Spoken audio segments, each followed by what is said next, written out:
Hi, I'm Phil Obermiller, and I'm a co-author of the book African American Miners and Migrants with Tom Wagner. I'm a visiting scholar at the University of Cincinnati School of Planning and a fellow at the Appalachian Center at the University of Kentucky. Hi, I'm Tom Wagner, Professor Emeritus in Urban Planning and Urban Studies at the University of Cincinnati. And together with Phil, we've been doing a lot of work in the past 25 years with respect to urban migrants and individuals who left the Appalachian region and moved to communities in the north. Some moved to Baltimore, and even some moved farther out west into Oregon and Washington areas. And our colleague, Dr. William Turner, he's kind of talked with us about this project over the years. And Bill said to us, well, you need to interview some of the people who migrated out of two communities in southeastern Kentucky, Benham and Lynch, Kentucky. And he gave us names of individuals in Cleveland, Chicago, Detroit, Lexington, and down in Kentucky at Benham and Lynch. And so we set off to interview those individuals. And we were in Chicago, we were in living rooms with people who had lived in those communities and had moved after World War II in order to find better economic opportunities.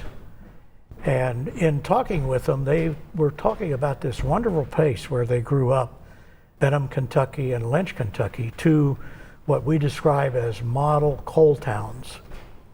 These were towns that were established in 1910 by the Wisconsin Steel Company, which is near Chicago.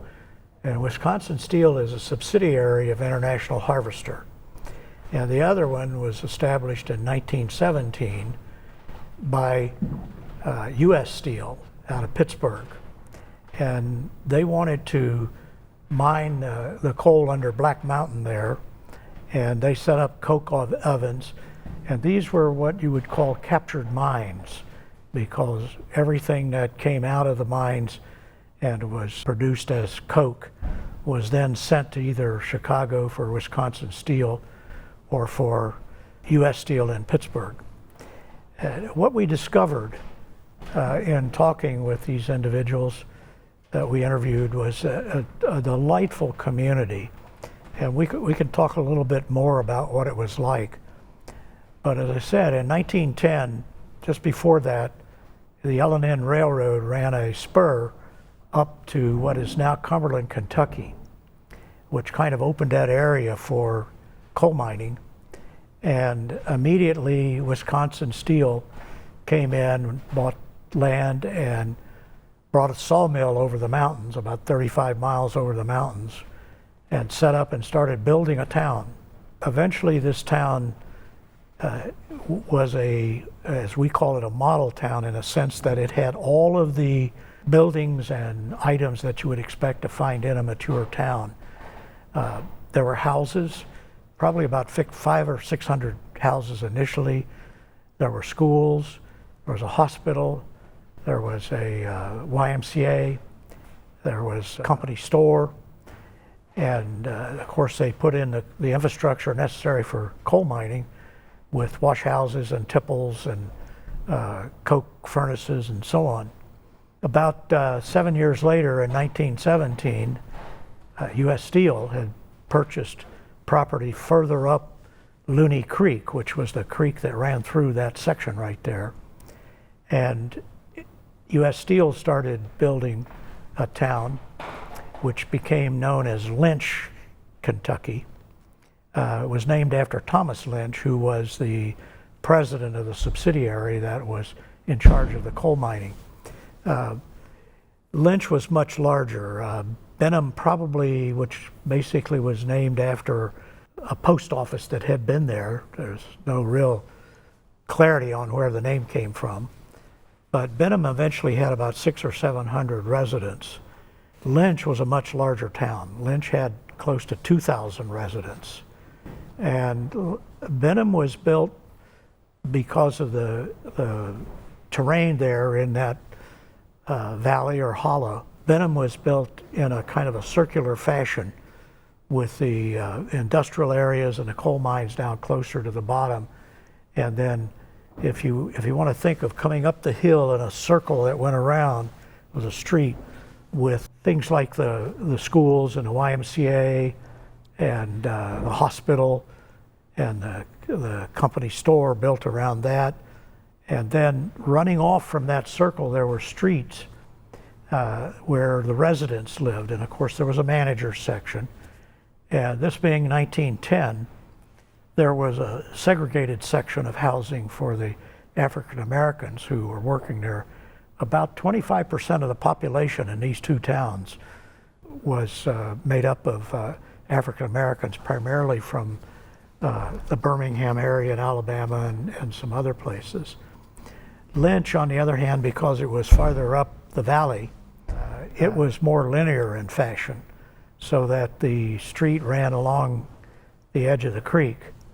And then the buildings, the store, the theater, the hotel, the various schools and offices, hospital, and so on were in that area. And then in some parallel streets up the side of the hill, you had the residences for the workers. And they also built baseball fields. They had a very nice baseball field because both towns had baseball teams. And it was just a delightful place. I think I'll let Phil talk about community life in these towns. But as far as physical communities, you could not, from a planning perspective, you could not have laid out a more convenient town and a better town. And I should just say there were a variety of homes too. They were not just all the same. They had different home designs. They had different amenities in the homes.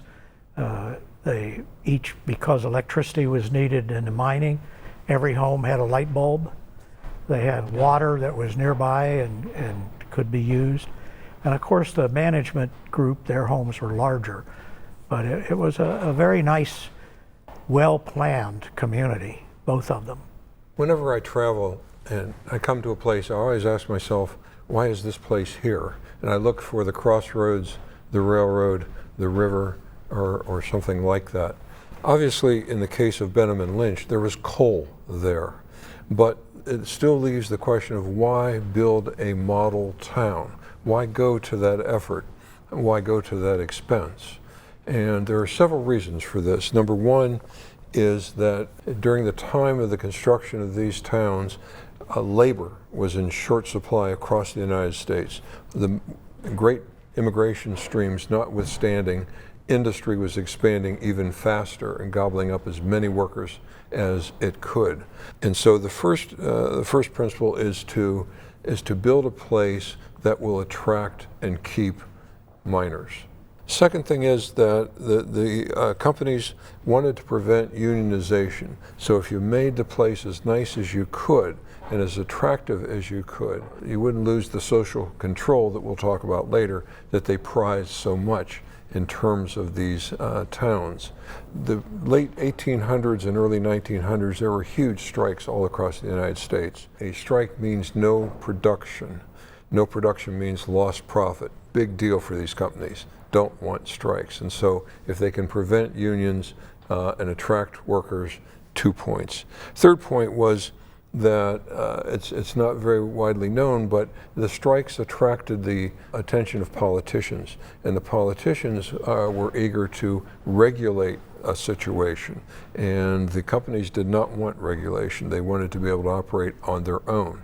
So if they could keep labor peace and have a contented workforce because of the amenities they provided them, then the newspaper headlines wouldn't be focusing on Benham and Lynch.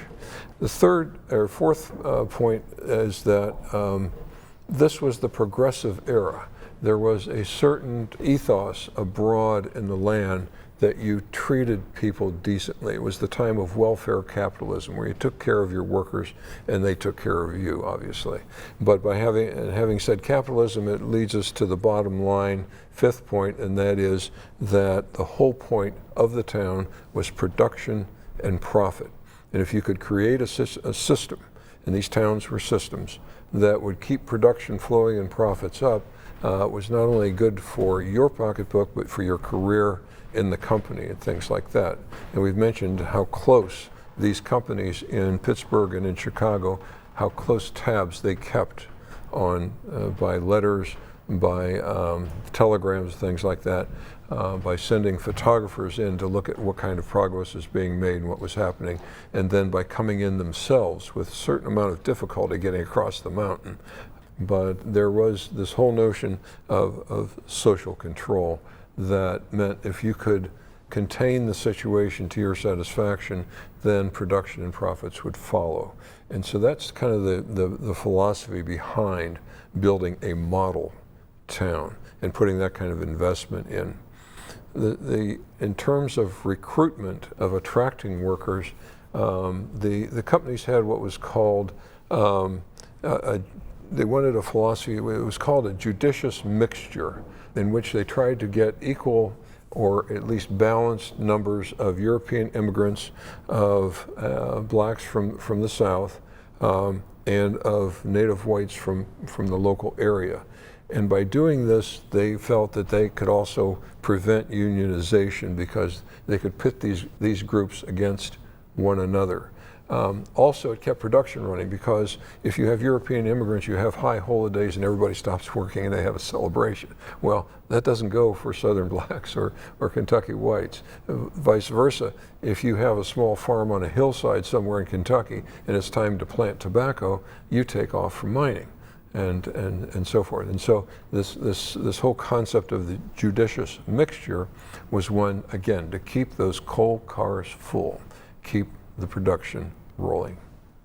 I might add about the idea of a model coal town. If you look at that period, late 1800s, early 1900s, there basically were three types of coal communities. There are the coal camps, which were pretty rough areas, and the owners of the coal mines were not too concerned about the housing for their labor. These might be considered just shacks. And then you've got coal towns, where maybe the best description of one of those is Homer Hickam's description of Coal Town in his book. And it was a town where the manager, the owner of the mine, really tried to develop a community, but it was not quite at the level of these large corporations who came in and put in what we describe as these model towns. So there are several of them all over Kentucky. Of course, Benham and Lynch. There is Wheelwright, which is in Kentucky, and it was Inland Steel initially was the operator of that. And again, these were complete communities. There were doctors and nurses at the hospital. There were teachers, and very well qualified teachers in the schools.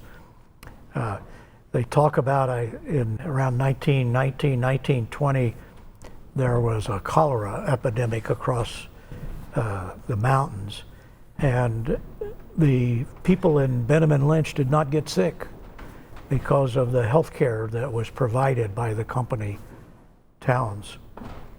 And they also had a lot of recreational facilities. The town supported baseball teams. There were bowling alleys, there were bowling teams.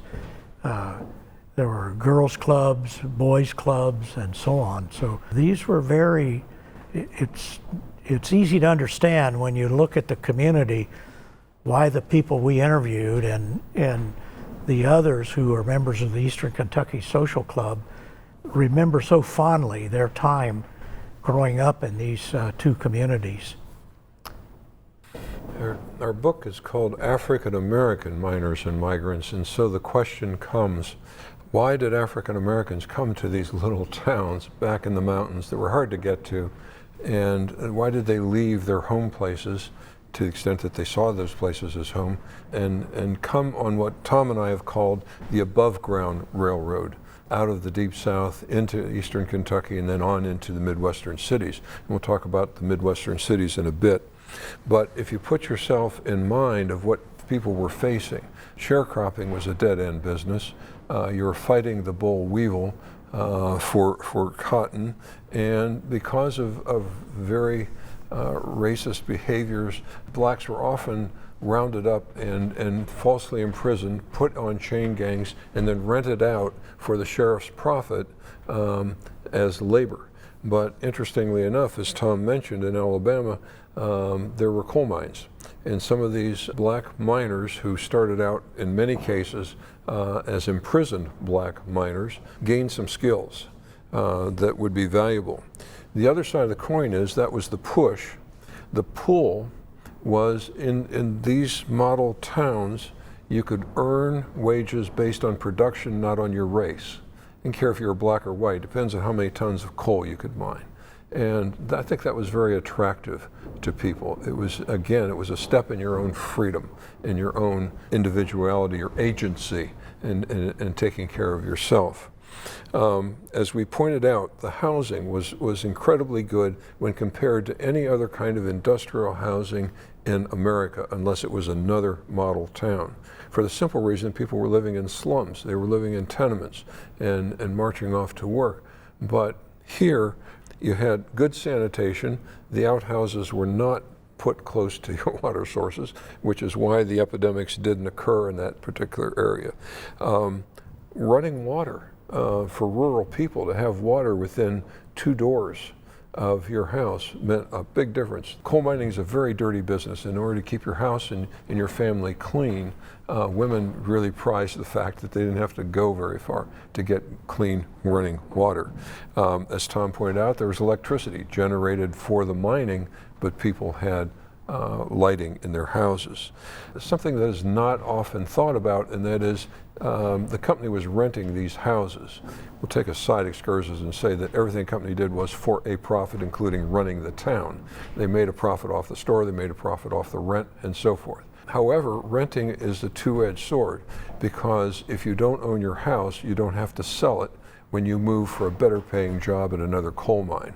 And so it gave people freedom to move, to hop back on that above ground railroad and go down to the next station or the next stop. So that was housing. Education, Tom mentioned how well trained the teachers were in both the black and the white schools. And they were in the employ of the company, and therefore they towed the line relative to certain philosophies of unionizing and things like that. Same with the churches. The companies built the churches, but they also hired the ministers. And you had better preach the right thing in your sermon. Otherwise, you wouldn't be a minister there very long. Healthcare, hospitals, Tom has mentioned that. Something that was 2 things, and I'll ask Tom to talk more about recreation, but one thing is that there was shopping. The country store is pretty much a reviled, the company store is pretty much a reviled thing. And yet it provided access to goods that wage earners would want to buy. Indeed, it provided the tools that the miners needed to buy in order to have jobs. And if you showed up without the proper tools, you could still have a job, because the company would give you credit. It was called scrip. And they would issue enough scrip to get you started, or if you wanted to buy furniture for your house, and they would issue it against your next pay. Sometimes this was abused, it was turned into indentured servitude. But by and large, the companies were realistic. They didn't issue more scrip than they think they could get back out in the next paycheck. Also, the scrip was a control feature. It was no good outside the fence. You leave the model town, you couldn't buy anything with that scrip somewhere else. And so, and also prices were sometimes very high, unless there were competing stores in the area that the miners could go to. And that forced the prices down. But in places like Benham and Lynch, the prices were higher because the transportation costs of getting goods and services into these towns was higher. Not to say the company didn't make a good nickel off of everything it sold, but nonetheless, the research shows there's a proportionality in terms of distance from the source to the company store. And then finally, another attraction here was there were wage-paying jobs for women and for children. The women could take jobs in the hospital. Black women obviously did not take high-level jobs, but there were jobs. There were jobs in the hotel that served the company employees that came through the management. And also they had jobs as housekeepers for the foreman, for the doctor, for the teachers, people who had better housing situation and had better income to afford housekeeping. And this points to something important. It was not only a black and white distinction, but there was a real clear labor and management distinction in the housing and how people lived. Nonetheless, black women and white women saw this as an opportunity to put some money in their pocket. They weren't running chickens and selling eggs and things like that, like they might have done up in the mountains, but this was something else. The children, if you were in favor with the company as a miner, you could get your jobs, you get your children jobs. Sometimes it was just picking slag out of the coal, so you didn't get too much detritus in the coal, not a good job. But also ventilation was very important in the mines to keep explosions from happening. And the young boys essentially were employed to run the trapdoors open and closed as loads came through and keeping the environment relatively stable as you could with a canvas door. And then finally tending animals to the extent that mules were used to pull coal wagons out of the mine. Young boys would actually do that work. And so those were some of the attraction, the housing, the education, the health care, the job opportunities that attracted and equality of wages that attracted black migrants into these small towns. One of the things that we don't think about today with interstate highways and the transportation we have is that this area was isolated. If you were going to come there from Chicago, you had to go by train to Nashville and then come across and up that way. But to get there from Pittsburgh, you had to come down on the east side of the mountains. So in Big Stone Gap, Virginia, U.S. Steel set up a stable, and the folks who were coming from headquarters and other things would come down, and then the stable would provide either horses or horse and wagon to come over Black Mountain into the community there. So these really became, because of the isolation, self-contained communities. And so they were self-contained in the sense that they had their own theater, and as I mentioned, YMCA, there were bowling alleys, baseball teams. Later, the Lynch community built a 9-hole golf course that's kind of short and hilly, and some of the fairways cross each other, but it's an interesting golf course, and it's still in use today. And the thing that always, in doing our research, both companies had baseball teams, and then they had youth basketball teams. And they had a white baseball team and a black baseball team. And they went out and hired workers based on their athletic ability. Willie Watts, who's in Cleveland and was one of the founders of the Eastern Kentucky Social Club, told us that the way he got to Lynch was that his father was hired because he was a good hitter and could play infield very well. And in reviewing old company records, personnel records, we found some that were termination notices in a file. Could not hit, was not a good fielder, was not capable of throwing a curveball, and things like that. So these people were let go because they were hired not to work in the mines, but for their athletic ability. And the two towns had news magazines that came out monthly. And one of the things that always struck me about in looking through these, one section was devoted to the white miners, and another section was devoted to the black miners. And so if they ran a story about the white baseball team in the company magazine, there would be a story about the black baseball team. If there was a story about the white basketball team at the high school, there was a story about the black basketball team, and the same thing about bowling and so on. And in Lynch, they had a beautiful theater, and they brought in first-run movies on a monthly basis. Of course, the seating in the theater was segregated, but it was still available as a theater for entertainment. They brought in a lot of speakers over the time, and of course there were a number of special events to celebrate the 4th of July, Memorial Day, and so on.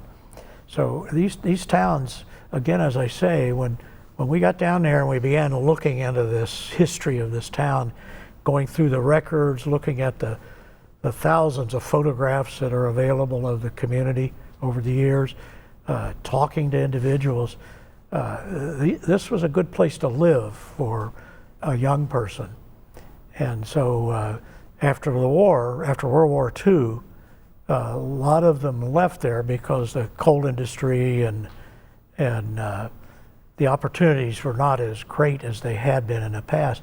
And there was also a certain amount of parental guidance saying, you know, I really don't want you to spend your life working in a coal mine. You need to look elsewhere. And at that time, the industry was booming in the manufacturing cities in the north, Chicago, Detroit, Cincinnati, everywhere in between. And so jobs were available at a time when the coal industry was diminishing, and so there were not the same number of jobs available there. And so that's how a lot of these folks ended up in these other cities. And I don't know if Phil wants to talk a little bit about the formation of the Eastern Kentucky Social Club. I'll leave that to you. You're better at that. But I do want to talk about life in the towns just a little bit more, in the sense that, as we've pointed out, the companies didn't want any political entanglements, and the policies of the day were Jim Crow, separate but equal. And so the company enforced segregation in typical of anywhere else in Kentucky, for instance, or parts of the South, and that is the housing was segregated. But beyond that, there were some negatives here just for being black. You didn't get equal treatment. You got equal wages, but you didn't necessarily get equal treatment. If you were black, you could get assigned to wet spaces where you'd be digging coal with and water up to your knees. You could get assigned to dusty spaces where explosions were more than likely. You could get assigned to low coal, where you maybe had 36 inches of space to try to dig out coal. And you could get short weighed at the scales. It was a wonderful opportunity, but people paid opportunity prices to be in these towns if they were black. It wasn't a Garden of Eden by any sense, but boy, it was a whole lot better than where folks had come from. The second thing is that it was very dichotomous in a way, very ambiguous, because underground, black and white and Italian and Polish had to watch each other's backs. You could all die together if somebody screwed up the roof bolting, for instance, and there was a cave-in. If the dust accumulated and you walked in with a lantern and there was a spark. So they underground, there wasn't a whole lot of that kind of racial tension, if you will. A lot of it came from management in terms of signing job spaces and things like that. But it's interesting to me that when these folks came off shift, the miners were all black. They had coal dust everywhere. And then they would split up into the same wash house with a single wall down the side, so that black miners cleaned up on one side and white miners cleaned up on the other side. And when they came out the other end, they went back into their segregated neighborhoods. Nonetheless, the recreation leagues were segregated by race, but these folks scrimmaged against each other. to make each other better, because the pride of the whole town was riding on the success of either a black or a white team or both teams. The same way they showed up at each other's games and cheered for each other. There are just records of that. Again, it was community pride kind of bonded some folks together at that point. And so there was sort of that kind of ambiguity about life. There was Jim Crow, but there was also life and death things going on inside the mines that bonded people together. Particularly if there was a disaster. We had one interview where they made it really clear, you took care of your neighbor. I don't care if they lived in the black section or the white section and somebody got killed or injured. The food came, the care came, and they took care of each other as miners. So it, again, was a very, very ambiguous situation, but the members of the Eastern Kentucky Social Club, people who had become the social club, knew how to navigate that kind of thing, just as they've been navigating race relations for generations and would once they moved into the cities. The subtitle of our book is the Eastern Kentucky Social Club. And it was Bill Turner, who is a member of that club, and Bill grew up in Lynch. And might mention that he went from there to the University of Kentucky and then has a PhD from the Notre Dame University as a sociologist. And Bill put us in touch with these folks, and we got the story of the Eastern Kentucky Social Club. It was a group of migrants from the region who had moved up to Cleveland. Willie and Della Watts were the ones who really gave us the background on the formation of the club. But there were a lot of them who would see each other socially at times, and they got the idea of having a reunion of the folks who lived in the Cleveland area.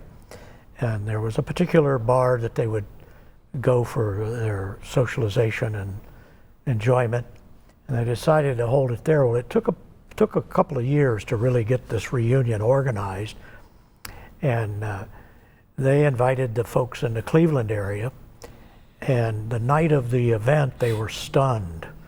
They had so many people come to this reunion that they could not all get in to the bar, and they were in the parking lot on the outside, and the folks came from Detroit, from Chicago, from Benham and Lynch, who had come that far north to participate in this gathering. And anyone who's been to any type of reunion, and you haven't seen folks for a while, you know what it's like. You're slapping people on the back and hugging and telling stories and lies and so on, and it's a good time. So a couple of them decided they would do this again, and I'm blocking on whether, I think the next one was in Detroit. And so folks came to Detroit. Well, ultimately they ended up with 13 chapters of the Eastern Kentucky Social Club in various cities: Detroit, Chicago, Cleveland, even one on the West Coast, I think in Los Angeles, one on the East Coast in Baltimore, chapter down in Lexington, Kentucky, and another one in Benham and Lynch. And so they really started having reunions every year. And this year it was in St. Louis, I believe. The peak one year that they had at the reunion was 2,500 people who came, and every year they have a great time. So now they have two events each year, and one is the annual reunion, which occurs over the Labor Day weekend in one of the cities and is hosted by the club that is in that city. And the other is Memorial Day weekend back down in the communities, where you come back to recognize those who've passed on, to have a kind of a reunion and so on. So the 3-day weekend of Memorial Day and the 3-day weekend of Labor Day is a great time. One of the concerns that I have after visiting with some of these folks, we're now into the second and third generation of these migrants. And most of these young people are very successful. One of the things that Phil in particular was struck by when we went into some of the homes were all of the pictures on the mantle, on the wall, and so on. And these were children and grandchildren, and how proud the folks were of this son or granddaughter who's graduated from university and is now teaching or is a lawyer and so on. So these communities led to success in these urban areas for quite a few people. And many of them took jobs in the auto industry and other manufacturing, but they made enough money to have a comfortable life, nice homes, and to send their children to college and take care of the family.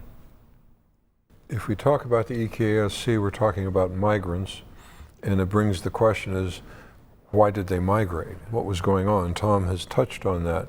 But again, the next part of the above-ground railroad out of eastern Kentucky into Midwestern manufacturing places, plants and things like that, again is directly linked back to coal. Coal started its decline in this country in terms of production in the 1920s. In the 1930s, there was obviously a dip in demand. In the 1940s, there were war industries that were attracting people out of the mountains, black and white, into jobs in urban areas. And by the 1950s, you have a situation where marine and train engines are no longer running on coal, but they're running on diesel fuel. And home heating is no longer coal, but it's natural gas. And the furnaces that make steel are turning towards electricity instead of coal. And so the demand is dropping, and so the jobs are not there. At the same time, mechanization is increasing. So a long wall miner can load coal faster than anybody can hand dig it. John Henry notwithstanding in terms of digging tunnels and things. The point being that if you stayed, you starved. That's for white miners and all European immigrants who were mining, and certainly the African Americans in the Eastern Kentucky Social Club. They had to move, but when they moved, they went with a whole new set of credentials. When you show up on the line at Chrysler in Detroit, and you have this industrial experience, you understand shift work and things like that. You have a fairly decent high school education from those schools back in the model towns. If you think the United Auto Workers are tough, try the United Mine Workers. They knew how to be unionized and how to cooperate in union efforts and things like that. And so they made it work for themselves because those factories and those employers wanted this kind of workforce. And as Tom pointed out, it worked out quite well. I would say the real take home here is the success story of the members of the club. And it's one of agency, not of victimhood. They took the opportunities, they took the hits in terms of racial kinds of assaults, and nonetheless, they were able to succeed and go on and do right by themselves, by their families, by their grandchildren, and it worked for them. And they saw opportunities, they took opportunities, and with opportunities there are risks, and yet they did it, and it worked out for them. Any viewers who are interested in this particular topic in this community, it's a good place to visit now. The original Benham white schoolhouse is now a bed and breakfast where you can stay. The Benham General Store has been turned into a museum about coal mining and about the two communities. They have a tour through what's called Portal 31, which was the mine entrance in Lynch. And so you could actually go back into the mine and get an idea of what it's like inside of a coal mine. The state of Kentucky has turned it into what they call a state park district. There is a state park near there that does not have lodging or anything, Kingdom Come State Park. And but in Benham and Lynch, there are other attractions. So you can come down to the state park district, and we like to think that our little book had helped a little bit in promoting this, because we went down to talk with folks to give a little talk about the book and what we had learned. The president of the community college told me that the state of Kentucky was looking for some way to celebrate African Americans. They did not have some place to do that. And so he brought up this book and said, look, here's this community that had a lot of black residents over the years, and it would be a good place to turn this into a district. So if anybody's interested, you can go down and stay in the schoolhouse. You can stay in one of the classrooms and sleep overnight, visit Portal 31 or the museum, and it's just, the town for the most part is still there. So people say, well, what happened to that town? Well, it's still there, but when the two companies decided really they sold off their coal mine interest. And so the two companies turned the town over to the residents, and residents could purchase their homes, and the two companies helped establish the council and the government in each one of the towns. So they didn't just walk out and leave this as a ghost town, as happened in some other areas. We've talked about how the companies organized these towns to keep the unions out. The companies paid the police force, and the police force checked out everybody who stepped into the town. Some of the towns were surrounded by fences, and they would make sure that A, you weren't a union organizer, also B, that you weren't a itinerant salesman who competing with the company store. And they also vetted the teachers and the preachers and folks like that for union sentiment. And they, particularly at the YMCA, that you didn't last very long if you put your foot wrong relative to the unions. Nonetheless, there was organizing that went on, and so the second phase of that was the companies started their own unions, and they were kind of paper unions in the sense that they would just put the contract on the table. Oh yeah, now you got a working contract, sign here, we wrote it. And so the people in the town saw through that and understood that the unions were coming because the smaller places were getting unionized, and it was just a matter of time. And by 1937, you had both of these towns pretty well unionized, but not without bruises and bloodshed. There were pro and anti-union folks, both in the workforce, but also the police force would be pretty stringent with you, with their nightclubs, if they thought you were, and the billy clubs, I should say, if they thought you were leaning towards the union. Also, they had this huge billy club called Your House and Your Job and Your Education and Your Health Care. They could put you outside the fence, and that was it. Nonetheless, there was what was called being, if you were an anti-union person and you were among union sympathizers, you could be taken down to the creek and baptized in the name of John L. Lewis, and then you were a true believer. And it was a struggle. It was hard. It was full of a lot of dissension and hurt and physical danger. But by 1937, both towns were fully unionized.